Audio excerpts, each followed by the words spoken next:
Povo simpático de Curitiba, boa noite. Boa noite. Puxa, que coisa maravilhosa, olha só.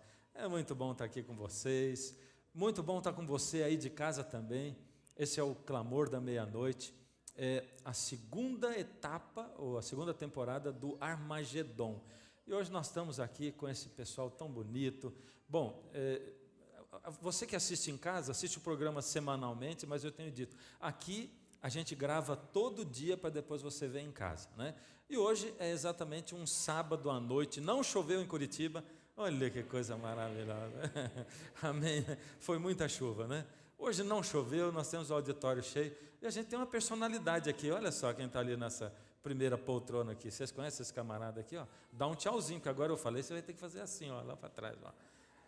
É o Tito que resolveu deixar o Leandro Quadros e vir aqui para ficar fazendo programa para mim, me chamar de professor. Professor Fernando, ele vai perguntar, né?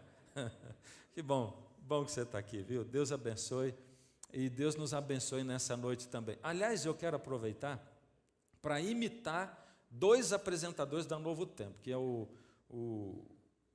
Ivan Saraiva e o pastor Luiz Gonçalves. Porque eu vejo o pessoal chegando em igreja adventista dizendo assim, eu vim aqui porque o pastor Ivan me convidou. Vim aqui porque o Luiz Gonçalves me convidou. Aí eu vou imitar eles. Olha, procura uma igreja adventista, chega lá e diz assim, pastor Fernando me convidou. Não, mas é verdade, eu quero convidar você para ir a uma igreja adventista. Nós temos, né, um site, procure uma igreja, e se você quiser sentir esse calor assim, chega na igreja mais próxima da sua casa. Você procura uma igreja mais perto da sua casa, e você é nosso convidado, meu convidado especial para ir a essa igreja e assistir o culto com o pessoal, tá bom? Muito bem, e nós vamos avançando no nosso estudo, terceiro estudo da segunda temporada. E eu quero começar dizendo para vocês o seguinte, Deus deu um presente para a gente na criação. O presente foi a família, o casamento. E é por isso que Deus, ele compara o relacionamento dele com você e comigo, com a igreja, como um casamento. Porque é desse jeito que Deus ama a gente. Ele ama a gente de paixão. Deus é apaixonado por nós. Deus é apaixonado por você. Deus ama você de paixão, Ele quer ter um relacionamento íntimo com você, Ele quer se aproximar de você, Ele não quer sair de perto de você. É isso que Deus quer, é desse jeito que Ele quer se aproximar de você. A família foi um presente dado para nós antes do pecado, não tinha acontecido o pecado, e dentro dessa família que Deus deu de presente para nós antes do pecado, Ele deu também o sexo, que Ele deu para nós antes do pecado. E aí as pessoas dizem, porque o sexo é o fruto do bem e do mal. Não é. Deus deu isso para nós antes do pecado. E Ele diz assim, crescei, multiplicai-vos e enchei a terra, porque o sexo dentro do casamento é abençoado. Fora do casamento ele faz desgraças na vida das pessoas. Verdadeiras desgraças. E você pode até estranhar o que eu estou dizendo, mas esse camarada... Bendito aquele que experimentou isso. Bendito aquele que experimenta isso. Agora, no sétimo dia, Deus deu um outro presente para a gente antes da entrada do pecado nesse mundo. Qual foi? O sábado. Esse Deus deu de presente para nós antes do pecado. Antes do pecado entrar no mundo, Deus disse assim, agora eu criei em 6 dias, no sétimo, eu estou abençoando, estou descansando, eu estou dando para você de presente, esse é um dia para a gente ficar junto mesmo. É aquele dia, eu vou parar tudo, Deus fala, vou parar tudo para estar com você.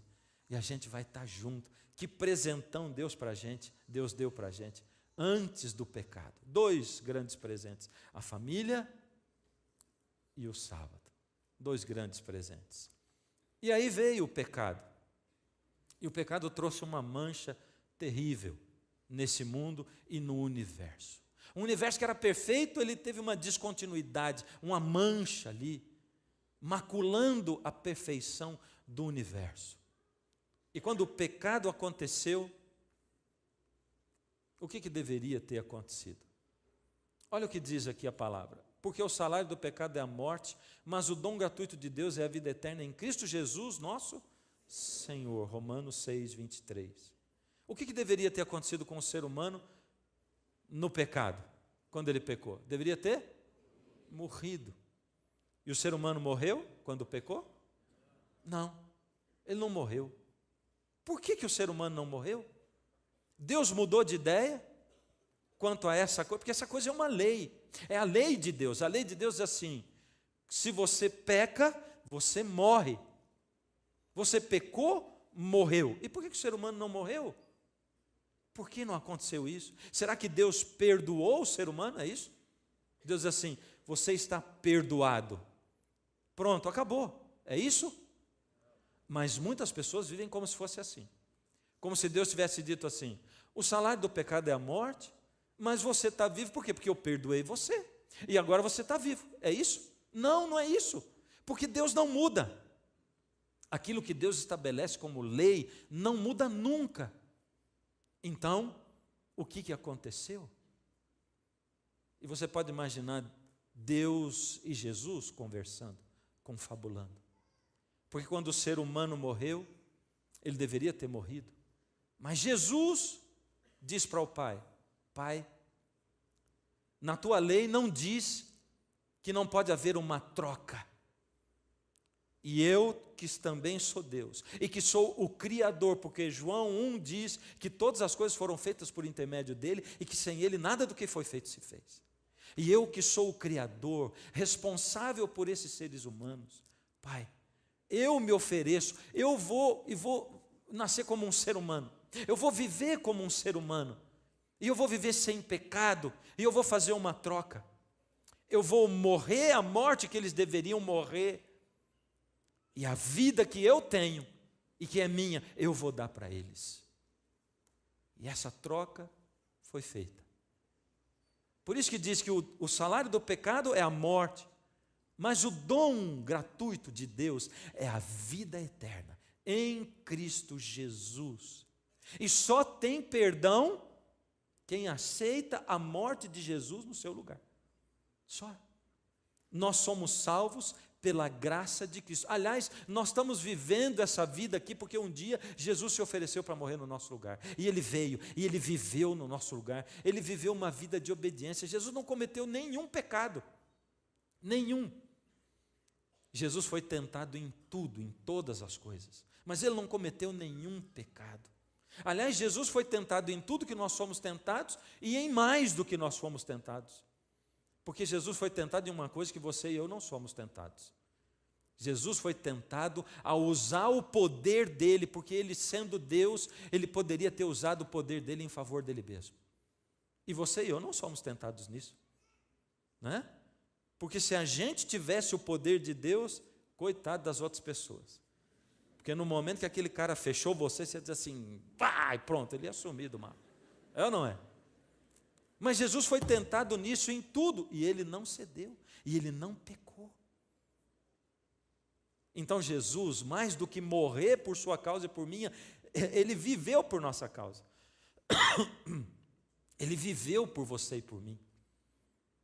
E ele viveu uma vida vitoriosa. Agora, Jesus é o evangelho do Antigo Testamento. Porque Deus, para dizer para o homem que Jesus morreria no lugar dele, deu o cordeirinho. E Deus ensinou o ser humano a fazer um altar e confessar o pecado na cabeça do cordeiro, como passando o pecado lá, significando Jesus, e matar o cordeiro em cima do altar. E o que é pecado? Essa é uma boa pergunta. Vou pedir para você responder para mim. O que é pecado? Uau! Poxa, vocês já viram essa palestra aqui já, não? Pecado, olha o que diz a Bíblia. Todo aquele que pratica o pecado também transgride a lei, porque pecado é transgressão da lei. Agora, espera aí. O texto de Romanos 6 diz assim, o salário do pecado é a morte. Ele está falando daquela morte que o ser humano merecia. Mas o dom gratuito de Deus é a vida eterna em Cristo Jesus. Aqui está dizendo que pecado é a transgressão da lei. E eu tenho uma pergunta para fazer para você. Se o pecado é a transgressão da lei, a lei já existia antes do pecado? Opa, e agora? Bom, se a lei não existia antes do pecado, não tinha como julgar que aquilo era pecado, é ou não é? Esse é um pensamento que a gente tem, mas a gente precisa buscar na palavra de Deus. Olha o que Jesus diz quando ele está falando com um grupo de judeus lá em João 8. Ele diz assim: vós sois do diabo. Deixa eu explicar esse contexto, porque esse contexto aqui, ele me encanta, a maneira como Jesus fala. Porque a Bíblia começa dizendo, lá em João 8, que Jesus estava falando com um grupo de judeus que simpatizaram com ele e que estavam seguindo Jesus. Mas era um grupo de judeus que não tinha entregue o coração para Jesus, porque o mundo está cheio de gente que simpatiza com Jesus, que vai à igreja, mas que não entrega o coração para Jesus de jeito nenhum. E eu vejo as pessoas traindo Deus. Sabe, naquele relacionamento que ele chama a gente para ter com ele, eu vejo pessoas traindo Deus. Tem gente que se sente traído por Deus. E as pessoas se sentem traídas por Deus quando aquilo que elas planejaram, ou a maneira como elas planejaram que Deus deveria cuidar delas e protegê-las, não acontece. Então, nós, seres humanos, somos capazes de pensar que a pobreza, o sofrimento, a falta de emprego, a falta de dinheiro e as necessidades podem sim acontecer com um monte de gente, desde que não seja comigo. Nós somos capazes. Então, nós achamos que Deus existe enquanto está tudo bem comigo, porque não importa a desgraça alheia. Esse é o pensamento egoísta que eu tenho.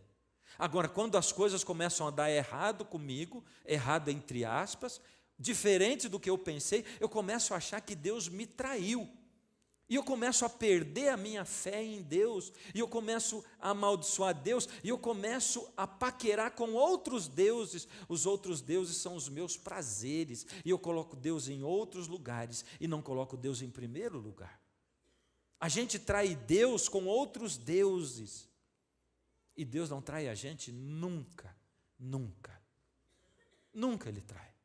Sabe, eu gosto quando Jesus diz lá no Sermão da Montanha, Ele diz assim: buscai primeiro o reino de Deus e a sua justiça.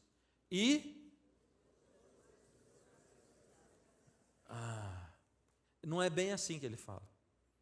Ele diz: e todas estas coisas vos serão acrescentadas. Não diz todas as outras coisas. Não fala todas as demais. Ele fala todas estas. Sabe quais são estas? Ele diz assim: dá uma reparada no passarinho, que ele não planta, mas ele tem o que comer. Dá uma reparada no lírio, porque o lírio ele tem o que vestir. Nem Salomão se vestiu como o lírio. E Jesus termina falando assim: olha, busca o reino de Deus e a sua justiça, e não se preocupe com mais nada, porque essas coisas que são o quê? Ele está dizendo: você vai ter o que comer, o que vestir, e vai ter um teto na tua cabeça. É isso que ele está prometendo. Ele não está prometendo que você vai ser rico. Não está prometendo que você vai ser empresário, e nem que você não vai ficar doente, e nem que você não vai morrer. Ele está prometendo essas coisas, você entende? Então faz o favor, não trai Deus. E eu nunca vi na minha vida alguém que tem um relacionamento com Deus, que entrega a vida de fato para Deus, alguém que conhece Deus de fato, tem um encontro com Deus todo dia, coloca a vida na mão dele, estuda a Bíblia, conhece a palavra de Deus. Nunca vi uma pessoa assim abandonar Deus e se sentir traído por ele. Se sente traído quem fica só na superficialidade, quem tem uma religião de emoção.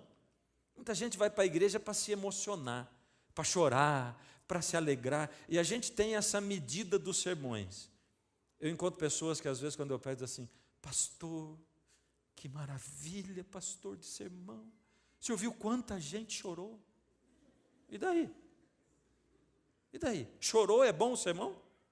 Você vem aqui para quê? Para chorar? Para se emocionar? Tem gente que tem religião emocional. Outro dia uma moça passou por mim e falou assim: pastor, que delícia de sermão, ri um monte. É o outro jeito, né? Você vem para chorar e para rir. Isso aqui não é teatro. E a gente vem como se viesse para um show, para a igreja. A gente vai para assistir a pregação como se fosse um show. E quando a gente vai para o show, sabe o que a gente faz? Você vai, ouve, aquilo entra, você fala: uau! É como se você assistisse um filme do Hollywood. Uau! Emociona, você chora. Quando saiu dali, o que está na tua cabeça? Era só ficção. E você vai embora para sua casa. A gente se sermão assim. Ele não faz efeito na vida da gente. Mas quando você vem na presença de Deus, é Deus falando com você. E Deus hoje já falou para você um monte de coisa. Ele falou, sabe o quê? Falou assim, a família é um presente que Deus deu para você. Não despreza. Eu não desprezo você e eu não troco você por ninguém. Não traio você, não me traia. Se você está pensando que eu traí, é porque você não me conhece. Você não tem intimidade comigo. Você não conhece a minha palavra. Então faz o favor de conhecer tudo, para você poder entender a vida e você ter uma vida feliz nessa terra, mesmo que você sofra. Então, quando você vem na presença de Deus, Deus fala. E Ele fala a verdade. E a verdade machuca muitas vezes. Aqui Jesus está falando com um grupo de judeus, e ele percebeu que eles não tinham entregue o coração a ele, eles ficavam indo atrás de Jesus para ouvir sermão, para ver milagre, para ver multiplicação de pão, e Jesus quis falar ao coração, e quando Jesus ama, ele diz a verdade. E eu já vou dizendo para você, o que você vai ouvir aqui nessa série é a verdade de acordo com o que ela está na Bíblia. Quer você goste, quer você não goste. Quer você ache bom ou ache ruim. Quer você chegue aqui e diga assim, fui tocado. Ou quer você diz assim, não volto nunca mais. Porque o que eu ouvi eu não gostei. Não interessa se você não gostou. Eu vou dizer aqui, é a verdade o que está na Bíblia. E eu não vou dizer para agradar você. Eu vou dizer porque é a verdade. E a verdade tem que ser dita. Olha o que Jesus disse para esse grupo de judeus. Ele foi falando e falando, e eles ficavam se justificando. Nós somos filhos de Abraão? Não. E Jesus dizendo, vocês têm pecado. Nós não temos pecado, nós não somos escravos do pecado, porque nós somos descendentes de Abraão. E Jesus não aguentou e disse para eles, vós sois do diabo, que é vosso pai, e quereis satisfazer-lhe os desejos. Quando você quer satisfazer os seus desejos, você quer satisfazer os desejos do diabo. Ele foi homicida. O que é homicida? Enquanto você responde, eu vou beber água. O que é homicida? Assassino. Isso aí está na lei de Deus, não? Ele foi homicida desde quando? Opa! Homicida desde o princípio. Você lembra onde é que está no princípio, lá no nosso gráfico? Homicida desde o princípio. E jamais se firmou na verdade, porque nele não há verdade. Quando ele profere, isso aqui está na lei de Deus? Também está. Fala do que ele é próprio, porque ele é mentiroso e pai da mentira. Ele também inventou a mentira. Espera aí. Se Jesus está julgando e está dizendo, ele é homicida, Jesus julgou de acordo com alguma lei. E disse que ele é culpado, ele é homicida. E está chamando de mentiroso, julgou de acordo com uma lei também. Que lei é essa? Ora, logicamente, que a lei dos 10 mandamentos, no 6º diz não matarás. E no 9º diz não dirás falso testemunho. E se Jesus diz que ele é homicida desde o princípio, o que ele está dizendo? Que sim, lá no princípio a lei de Deus já estava lá. Porque ele foi julgado de acordo com essa lei. E esse não é o único argumento que a Bíblia mostra para nos mostrar que a lei existe desde o princípio. Mas não vou ficar nisso, nós vamos passar para frente. Mas isso é para você pensar. A lei estava lá desde o princípio. O cordeiro era o evangelho. O cordeiro era a verdade, porque Deus também tem uma verdade. Ora, como é que não tem uma verdade? Existe uma verdade ou não existe? Sim, existe. Quando você se relaciona com a sua esposa, você quer sempre que ela conte a verdade para você e vice-versa, ou não é? Quando você fala com o seu filho, a sua filha, filha, onde você foi? Me diz a verdade. Existe, não existe? E com Deus a gente diz assim, existem muitas verdades. Eu gosto, uma pessoa me disse outro dia, eu gosto do jeito como vocês interpretam a Bíblia. Como que interpretam a Bíblia? A Bíblia não está aí para ser interpretada, ela está aí para a gente ler e ver o que está lá do jeito que está, e entender do jeito que está. Comparar a Bíblia com a Bíblia, é isso. Não tem esse negócio de interpretar, existe a verdade. O cordeiro era a verdade. E o dragão foi perseguir a verdade. E começou lá com Caim e Abel.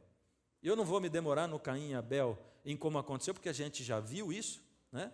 Mas aqui, na história de Caim e Abel, e eu pus aqui de novo, porque ali Satanás, a serpente, o dragão, ele já demonstrou como que seria o modus operandi dele, como que ele ia perseguir os que seguem a Deus e a verdade. Ele ia perseguir com violência e com mistura. Mistura do quê? Mistura do quê? Verdade com mentira. Sabe? Aquela coisinha assim, que a gente não percebe muito, porque se ele dissesse assim, olha, toma aqui esse copinho de veneno, está uma delícia, você ia tomar? Não, mas é gostoso mesmo, vai tomar ou não vai? Não, mas ele pinga uma gotinha de veneno a cada dia, num copinho de Coca-Cola, é isso que ele faz, e aí você toma aquele negócio, e você vai morrendo, literalmente vai morrendo, violência e a mistura do erro, é assim que ele faz o tempo todo. Por trás disso tudo estava quem? O dragão, Satanás. Não sejamos como Caim, que pertencia ao maligno e matou o seu irmão. E por que matou? Porque as suas obras eram más e as de seu irmão eram justas. Olha o julgamento entre Caim e Abel, as obras deles, sabe? Ninguém é salvo por obras, ninguém é salvo por guardar mandamento, mas Deus leva em consideração, porque também não existe esse negócio de dizer assim, olha, eu casei com você, eu te amo muito, mas cada dia eu vou sair com um homem diferente, tá bom? Ué, você aceita um casamento assim? Eu não tem como aceitar. Aliás, quem tem juízo não aceita um negócio desse, né? Como é que pode um relacionamento desse jeito? Não tem como um relacionamento desse jeito. Por isso é que está dizendo que as obras, porque quando alguém ama Deus, muda a cabeça dele. Quando alguém ama uma pessoa, ele pertence àquela pessoa. Quando alguém ama a Deus, pertence a Deus. E as obras dele vão ser condizentes com aquilo que Deus faz. Vai estar apaixonado por Deus. Então não tem esse negócio de ser crente, mas viver a vida que quer também. Não tem como. Então não tem amor. Aí, desse momento, a partir do pecado, surgiu a descendência da serpente. Que negócio de descendência da serpente? Presta atenção nisso que eu estou dizendo, porque isso é profecia, a descendência da serpente. Olha só, sobre Caim, depois que ele matou Abel, diz assim, e coabitou Caim com sua mulher, ela concebeu e deu à luz Enoque. Eu não vou entrar nos méritos da questão de onde veio a mulher de Caim e tal, porque eu já falei isso no programa, acho que 6 ou 7, e vocês que estão aqui não ouviram ainda, mas vão ver lá na Novo Tempo. Assistam o programa 6 ou 7, que vocês vão ver a explicação para o negócio da mulher do Caim. Tá? Agora, ele teve um filho que chamava Enoque, é isso que a gente tem que saber hoje. Enoque teve um outro filho que se chamava... me ajudem aí, está escrito, minha gente, vamos lá. Chamava... Irade, bom a sugestão para o seu filho que vai nascer. Irade gerou a? Meujael gerou a? Olha, só nome bonito. E Metusael a? Lameque. São bonitos, mas não são, para a gente não são sonoros. É de uma outra cultura, lógico, né? Lameque, olha lá, então vamos chegar lá. Lameque tomou para si duas. Esse Lameque era bisneto do Caim. Olha lá, já começou a enrolar a coisa. Uma já dá trabalho, o homem foi tomar duas. Olha aí. E disse Lameque às suas esposas, matei um homem porque ele me feriu e um rapaz porque me pisou. Esse era o comportamento da descendência de Caim. Entende? Porque Caim não era seguidor de Deus. Ele era seguidor da serpente, do diabo. E esse era o comportamento da família dele, é o que Caim ensinou para os dele. Então a gente já vê aparecer na Bíblia a descendência da serpente, que na Bíblia são chamadas ali em Gênesis de filhos do homem. Os filhos do homem são pessoas que não são de Deus, eles são pessoas humanas, são chamados de filhos do homem. Mas a Bíblia fala de uma outra descendência, é a descendência da mulher. E qual que é a descendência da mulher?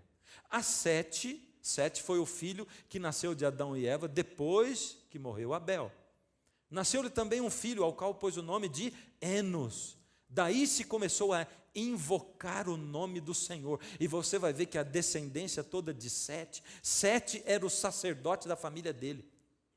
Sete ensinava os seus filhos a palavra de Deus. Sete chamava. E eu vejo um monte de crente de meia tigela, que espera a esposa ficar ensinando a Bíblia para os filhos, que nunca chama a família para estudar a Bíblia, que nunca chama para fazer um culto, não precisa ser demorado, faz um cultinho de manhã, dura 5 minutos, para você simbolicamente ergueu um altar na presença de Deus e colocou, Deus, estou entregando ao Senhor aqui, o meu filho, a minha filha, a minha esposa, diz o nome deles. Estou entregando na tua mão para esse dia, Senhor, e eu entrego a mim, o meu lar, a minha casa. Eu estou colocando todo mundo nas tuas mãos. Você é o sacerdote do seu lar. Aquilo que você é, os seus filhos serão. Eles não vão ser o que você fala, eles vão ser o que você é. Se você não tem tempo para Deus nunca, eles não vão ter tempo para Deus nunca. Se você não tem tempo para a palavra de Deus, também não vão ter. Se eles não veem você orando, não vão orar também. Você entende? Sete direcionou os filhos dele. E você vai ver a descendência de Sete invocando o nome do Senhor. E aqui você vê a descendência de quem? Da mulher, os filhos de Deus. Porque a mulher e a serpente, você já vai entender a mulher e a serpente. Aqui a mulher e a serpente.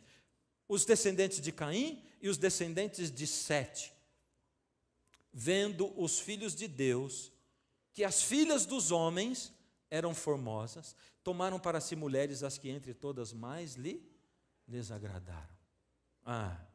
Os filhos de Deus, num momento, pararam de agir conscientemente e começaram a agir pelo coração. E eles começaram a prestar atenção na beleza, na formosura, e eles cederam ao sexo.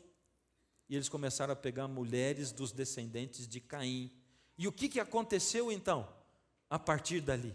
O que aconteceu na terra? O que aconteceu na humanidade? E o Senhor disse, o meu espírito não continuará com o homem, visto que ele é todo mau, ele só viverá 120 anos. Deus diz assim, não dá mais para lidar com o homem é todo mau.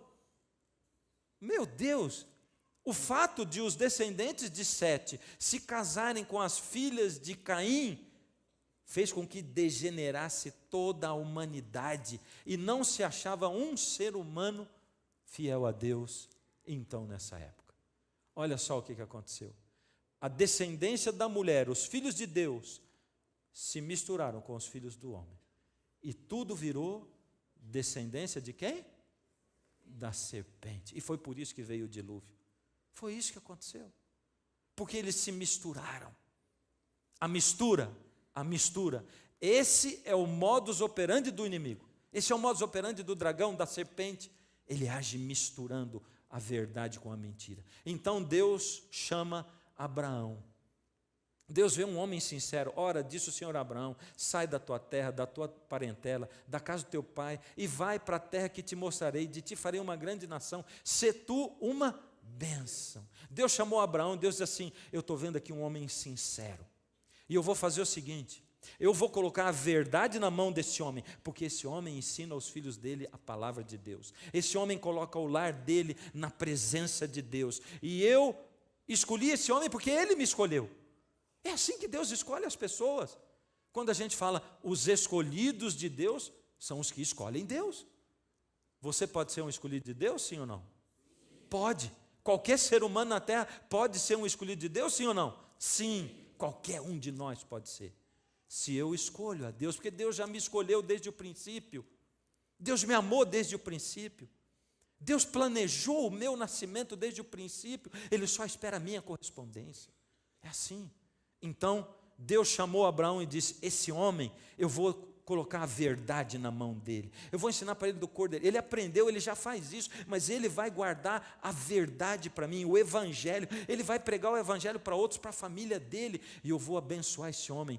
E a família dele vai crescer, e depois eu vou transformar essa família numa nação, e eles vão ser o povo de Deus, os guardadores do evangelho, os evangelistas do Antigo Testamento. E Israel, por que chama Israel se a promessa foi para Abraão? Porque Abraão foi o pai de... Já perderam. Abraão foi o pai de Isaac. Vamos falar de novo. Abraão foi o pai de Isaac, que foi o pai de Jacó. E Jacó teve o nome mudado por Deus para Israel. E aqui está. Israel foi o povo escolhido por Deus. Escolhido para quê? Para viver segundo a vontade de Deus. Para que mais? E interessante, não é? Eu pergunto assim, você quer ser escolhido de Deus? Quero. Para quê? Para ser servido. Para Deus fazer todos os milagres na minha vida, para Ele não me deixar sofrer, para Ele não me dar muito dinheiro, e se eu perder o emprego, eu achar um melhor. Não foi para isso que Deus chamou o povo de Israel. Deus chamou o povo para viver o evangelho. O mundo está cansado de ver gente falar do evangelho. O mundo quer ver gente viver o Evangelho, gente amar de fato, se dar de fato, começar a viver o Evangelho dentro do casamento, dentro de casa, sabe? Com os filhos, com a esposa, com o marido. Servir. É isso que Jesus fez. Jesus viveu o Evangelho. Ele serviu e diz assim: o Filho do Homem não veio para ser servido, ele veio para servir. E ele chamou o povo também para falar, para pregar para os outros. Por isso ele chamou Israel. Israel era escolhido para divulgar o Evangelho. Era para isso que Deus tinha chamado Abraão. Foi para isso que Deus tinha feito a promessa a Abraão. Foi para isso que Deus chamou Abraão de um modo especial. Ele fez uma promessa. E sabe, aqui em Oséias faz uma comparação com uma oliveira. O que é oliveira mesmo? Isso mesmo, a árvore que dá azeitona. Serei como orvalho para Israel, Deus falando. Seus brotos crescerão. Deus já estava chamando Israel de uma oliveira. Ele está dizendo: eu vou ser a chuva. Os brotos vão crescer. Seu esplendor será como o da oliveira. E Abraão, mudando as suas tendas, foi habitar nos cavalhais de Manre, que estão junto a Hebrom, e levantou ali Esse era Abraão. Esse era Abraão, seguindo aquilo que Deus tinha falado. Do mesmo jeito de Abel, que fez um altar e ofereceu um cordeiro. Aqui estava Abraão, mostrando para todo mundo que não tem outro jeito de se salvar, a não ser através do Cordeiro de Deus que tira o pecado do mundo, o próprio Deus que viria e morreria pelo ser humano. Não tinha outro jeito. Enquanto Abraão vivia cercado de um monte de gente, filhos de Caim, que eram idólatras, adoravam ídolos, outros deuses, Abraão cria no único Deus, o Deus único, um só. O Deus criador e mantenedor, o Deus da palavra, o Deus que ensinava para Abraão os grandes mistérios da vida, e por isso Abraão seguia o que Deus mandou. E a gente vê Abraão no nosso gráfico aí, e também o dragão estava perseguindo Abraão. Deus chamou Moisés então, e chamou Moisés, a sarça ardente, e a figura de Moisés ali. E quando Deus chamou Moisés, ele fez alguma coisa especial com Moisés, porque na época de Moisés, Deus restaurou a lei de Deus. Algumas pessoas dizem: não, Deus deu a lei para Moisés. Deus não deu para Moisés, Deus já tinha dado do princípio. Então agora eu vou te dar uma outra evidência disso. Dá uma olhada aqui. A lei já existia antes do Sinai. Nós estamos aqui em Gênesis 16. Em qual capítulo da Bíblia foi dado a tábua dos 10 mandamentos? No 20. Aqui eles não tinham chegado no Monte Sinai ainda. O povo tinha saído do Egito, estava o povo de Israel, não tinham chegado no Monte Sinai. E Deus disse para o povo: então disse o Senhor a Moisés: eis que vos farei chover pão do céu. Preparem-se para a resposta. Como era o nome do pão do céu? Maná. E o povo sairá e colherá diariamente a porção para cada dia, para que eu ponha à prova se andam na minha lei. Opa, mas espera aí, Deus não tinha dado a lei ainda e queria provar o povo se o povo andava na lei? Essa lei já existia? Lógico, ela só não estava escrita nas tábuas de pedra, mas essa lei passava de geração a geração, era uma lei que já existia antes, lá no princípio. Era a lei que o próprio Lúcifer quebrou, e Deus diz: eu vou provar o meu povo se eles andam na minha lei ou não. Ao 6º dia, colheram um pão em dobro. Deus tinha dito para colher em dobro. É porque Deus tinha dito assim: cada dia eu vou derramar o pão, vocês colhem só o tanto para cada dia, porque se colher mais vai bichar. E já teve os esfomeados que já colheram um monte, no outro dia já bichou. Mas Deus falou assim: no 6º dia é o dia da preparação para o sábado, vocês colham em dobro, porque no sábado eu não vou fazer chover pão, porque eu vou seguir a minha lei. Vocês estão entendendo?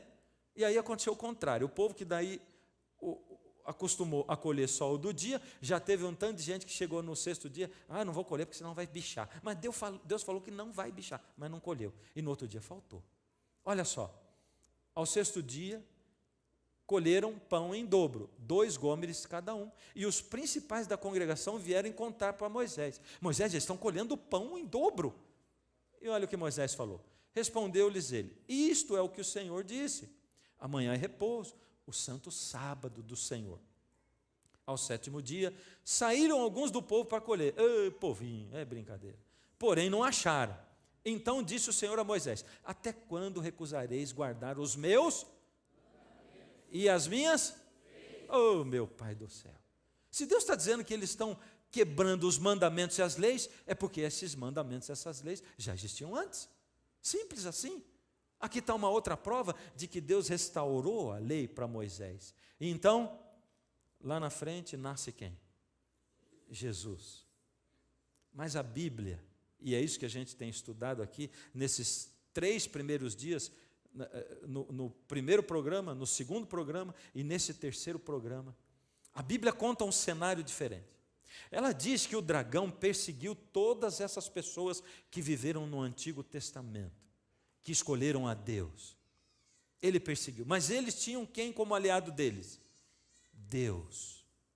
Mas quando chegou a hora de nascer, a Bíblia mostra o povo de Deus como uma mulher grávida, prestes a dar à luz. Era Jesus que ia nascer. Era a igreja se preparando para Jesus nascer. Essa igreja perseguida, e a Bíblia ressalta que quem estava perseguindo essa mulher, especialmente era o dragão. Satanás voltou as suas forças e a sua atenção de um modo especial para destruir Jesus. Você está entendendo isso? Sabe por que eu estou perguntando se você está entendendo? É porque tem gente que acha assim: quanto mais eu me entregar para Deus, menos eu vou sofrer. Aqui estava para nascer Jesus, e o dragão voltou todas as suas forças contra Jesus, porque ele ia nascer. Ele trabalhou o tempo todo para que Jesus não nascesse. E por que ele não queria que Jesus nascesse?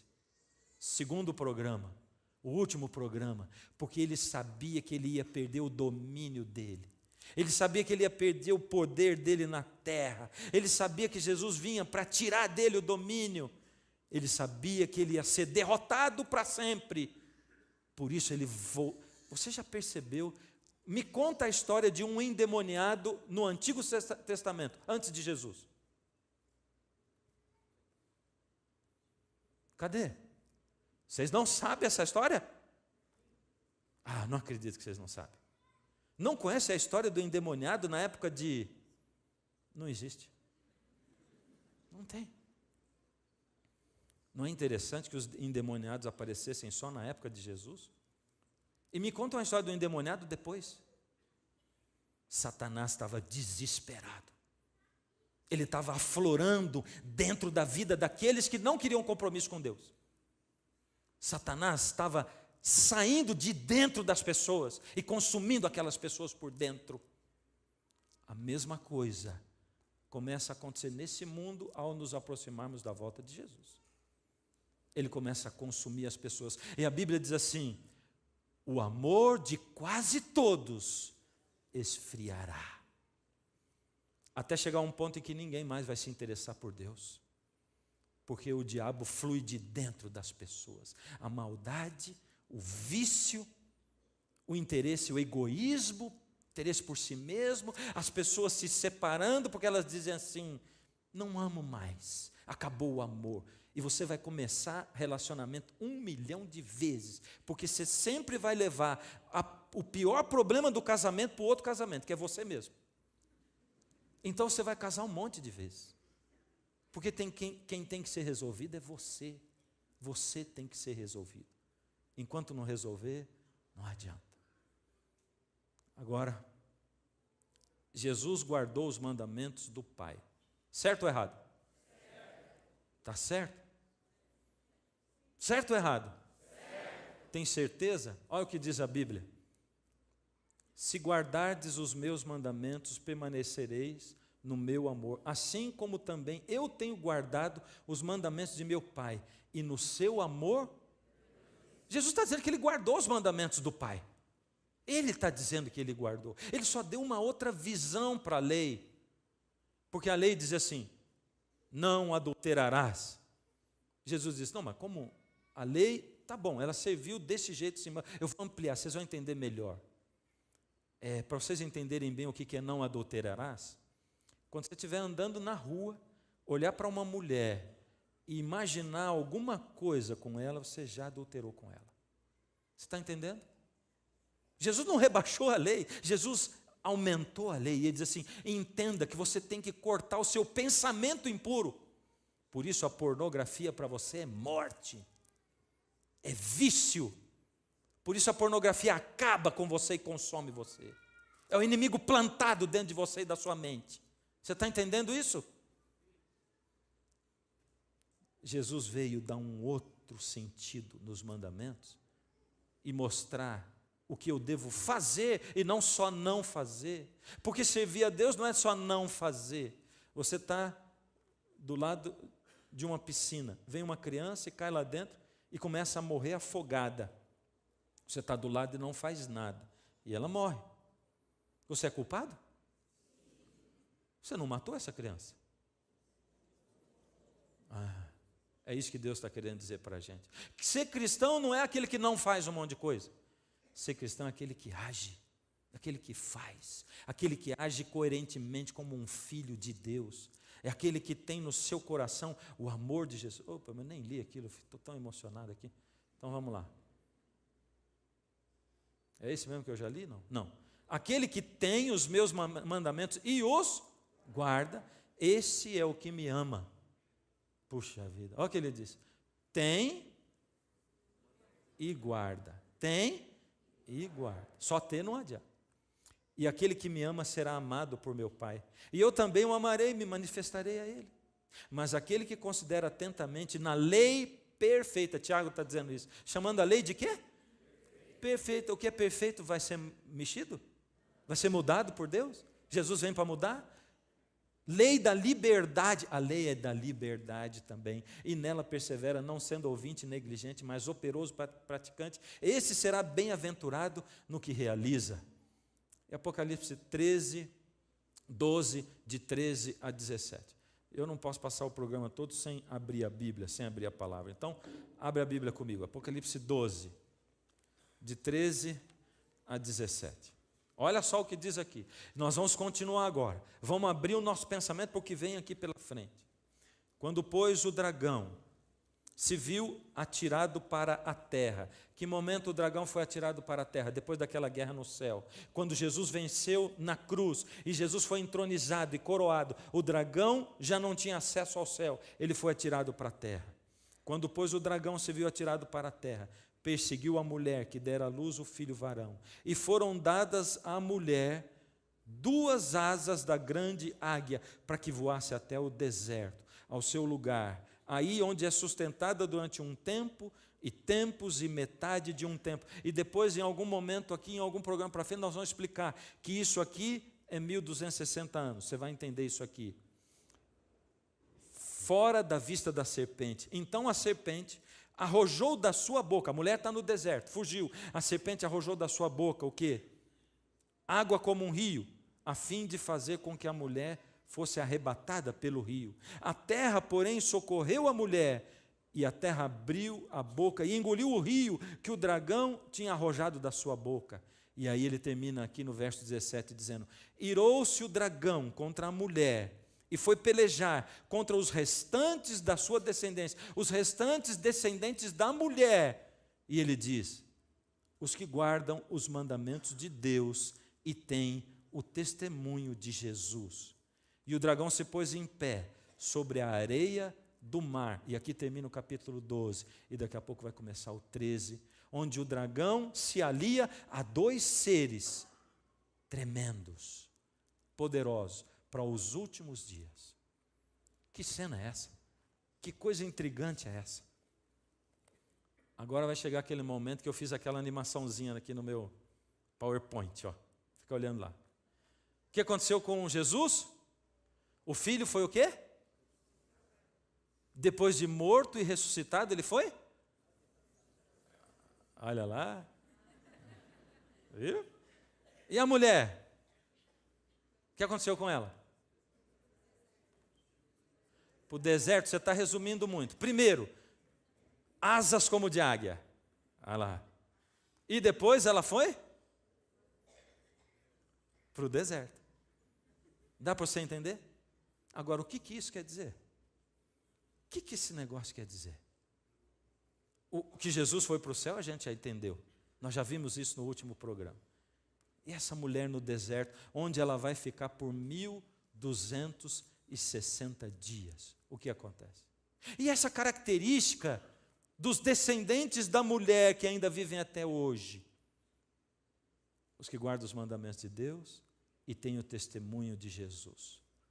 Todos esses mistérios do Armagedon vão ser resolvidos para você e para mim pela Bíblia. Porque a Bíblia se explica. É Deus, o seu Criador e o meu falando. E eu acho isso tão fantástico, tão maravilhoso. Pensar que Deus, Ele conhece a você e a mim tão bem. Deus nos conhece tão perfeitamente. Que Ele é capaz de reunir um tanto de gente assim num auditório grande como esse. Pela TV. E falar com todo mundo assim, como se Ele estivesse falando com você pessoalmente. Em algum momento você chega até a pensar, alguém contou minha vida para esse pastor aí, porque está falando dessas coisas que acontecem lá em casa, comigo. É porque Deus traduz, sabe? Ele coloca na sua mente e no seu coração aquilo que Ele quer dizer. É isso que acontece. E você sabe o que eu sinto quando eu vou estudando todas essas coisas aqui? Porque amanhã nós vamos para a segunda parte desse assunto, onde nós vamos dizer qual é a igreja verdadeira, ou quem é que faz parte dessa igreja verdadeira. É amanhã. Ou seja, é na próxima semana para você em casa. É no próximo programa. Mas eu fico assim, quando eu olho para tudo isso aqui, eu me sinto, na maioria das vezes, pequeno, eu me sinto um traste. Sabe como é um traste? Um nada. Porque eu fico assim, buscando Deus e orando, e quantas vezes eu não vejo melhora na minha vida, sabe? Quando chega o final do ano, então é triste, porque você chega e olha assim, esse ano, o que aconteceu? Deus, parece que eu não cresci. Parece que o meu relacionamento com o Senhor parece até que decresceu. E eu me sinto tão pequeno, tão nada. Aí Deus vive dizendo para mim assim, olha, se você disser que não tem nenhum pecado, isso é 1 João 1, 7, 8, 9. Se você disser que não tem nenhum pecado nenhum, você está mentindo. Agora, se você tem pecado, confessa o seu pecado para mim. E eu perdoo os seus pecados e esqueço. Deus é perfeito ou não é? Mas como é que é perfeito se Ele esquece? Então quer dizer que eu sou perfeito, que eu sou esquecido. Deus esquece, sabe como é que Ele esquece? Assim, você confessa o seu pecado para Ele, e quando você acaba de dizer, Senhor, fiz isso de novo, milésima vez, Deus, me perdoa. E você diz, foi isso, Senhor, que eu fiz. Eu xinguei o motorista da frente. E aí, Deus diz, eu perdoo. Do que você pediu perdão mesmo? Senhor, eu acabei de falar para o Senhor, mas vou falar de novo. É porque eu xinguei o motorista da frente. Eu estava em comunhão com o Senhor, tal, me fechou, eu queria, Senhor, o Senhor no meu coração, mas eu xinguei o homem. O Senhor me perdoa? Perdoo. Ih, desculpa, do que é mesmo? Esqueci. Pode falar 1 milhão de vezes. Deus esquece. Ele esquece. Ele não lembra mais. Ele diz, dos teus pecados não me lembro. Então Deus diz assim, se você olha tudo isso aqui e se sente um nada, um traste, um miserável, se você se sente pequeno, incapaz, não tem problema. Eu só preciso que você entregue todo esse pozinho, essas migalhas suas, entrega para mim. Porque eu pego tudo isso aí e formo um você melhor do que era antes ainda. É isso que eu faço. Você só tem que entregar, colocar na mão dele, para que ele possa agir, tomar uma atitude, e à medida em que ele age, ele abre as portas e você passa pelas portas. Vou cantar a última música. Mas antes de eu cantar a última música, eu tenho um apelo para você. E o meu apelo hoje é para quem não veio aqui ainda na frente. E é para você que tem vivido essa vida se sentindo traído por Deus. Você que tem vivido essa vida dando vazão aos seus sentimentos e não tem colocado a razão. Você que tem vivido a vida sem tempo para Deus. Você que ainda não entregou tudo nas mãos de Deus e não diz, Deus, eu abro mão de tudo que é meu, toma conta de mim. É uma permissão sua. Agora saiba do seguinte, e Deus vai pedir isso a primeira vez hoje, mas depois Ele vai te pedir mais. Ele não obriga, mas vai pedir mais. Eu não quero só que você aceite meu pedido de namoro, Ele diz. Eu quero que a gente namore, eu quero que a gente fique noivo, e depois eu vou pedir você em casamento.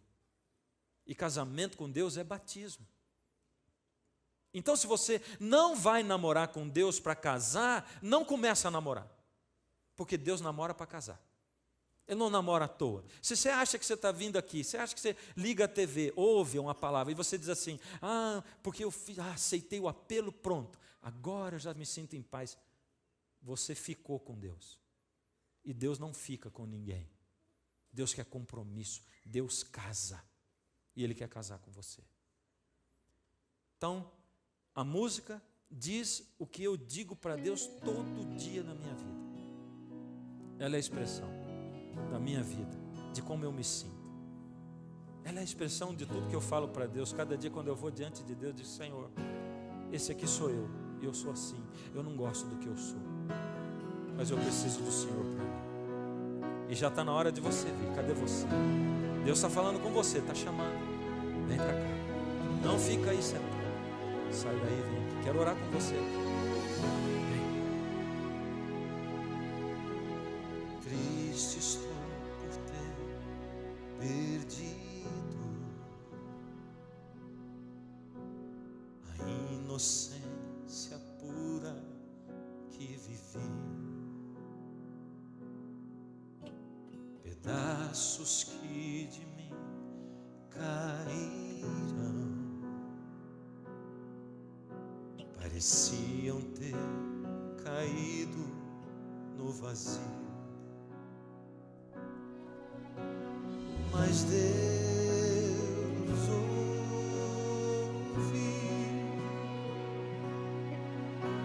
quando eu clamei, quando pequei. Quero ouvir você cantar comigo, canta. É feliz quem já chorou. Jesus está chamando você, vamos? Não demora para vir. Se Ele está chamando, Ele está convidando, chega. Porque quando você pede perdão, meus pedaços Deus juntou.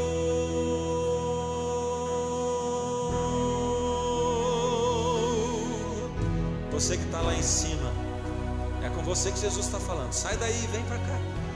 Não fica aí, não está longe. São só alguns passos, mas são passos para a eternidade. Você que está em casa, fica em pé aí onde você está. Demonstra o seu amor por Deus. Tão longe caminhei sem ter Deus, até o respeito próprio eu perdi.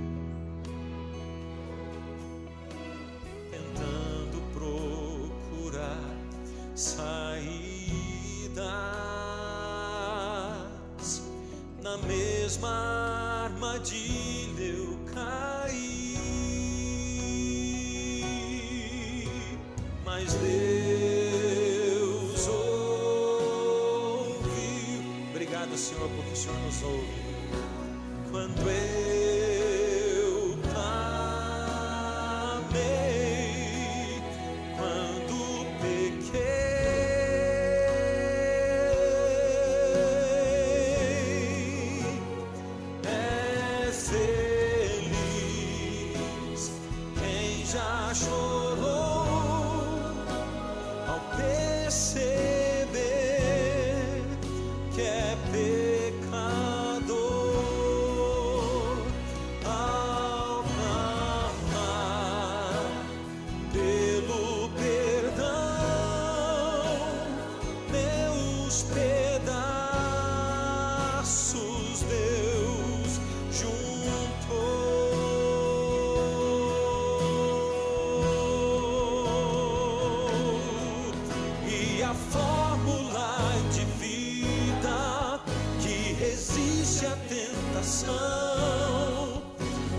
buscar sua palavra, se render em oração.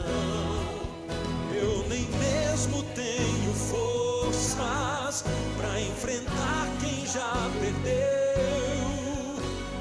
Minha armadura é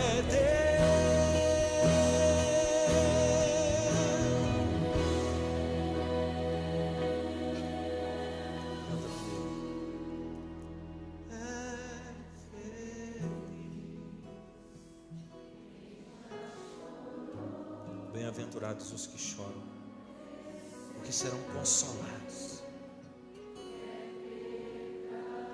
Se você se sente pecador, é só você clamar pelo perdão de Deus.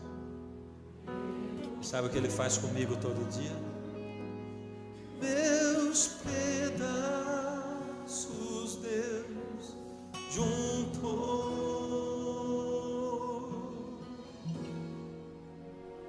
Chega aqui bem pertinho de mim, chega aqui.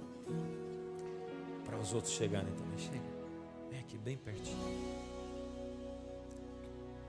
Fecha os olhos. Deus amado, nós não somos nada, não somos ninguém, Senhor. Somos pó. A gente se sente pedaços o tempo todo, Pai. Sem discernimento, sem equilíbrio emocional, sem iniciativa para buscar o Senhor de fato, Pai. Hoje o Senhor nos chama e nos convida, Pai, para entregarmos a nossa vida nas Suas mãos. Não simplesmente receber uma bênção aqui na frente, mas fazer um compromisso com o Senhor, um compromisso de amor. Pai, seus filhinhos e filhinhas vieram aqui à frente, Pai. Eles vieram buscar, Senhor, o Seu abraço. Vieram buscar, Pai, o Seu poder na vida deles para resistir ao pecado, para mudar a vida, mudar o lar. São lares, Pai, que estão sendo destruídos. O inimigo é derrotado, Pai. E nós não temos poder para lutar contra esse inimigo derrotado, mas o Senhor tem. Nos dá esse poder, Pai, que nós queremos ser do Seu povo. Toma-nos nas Suas mãos. Em nome de Jesus. Amém.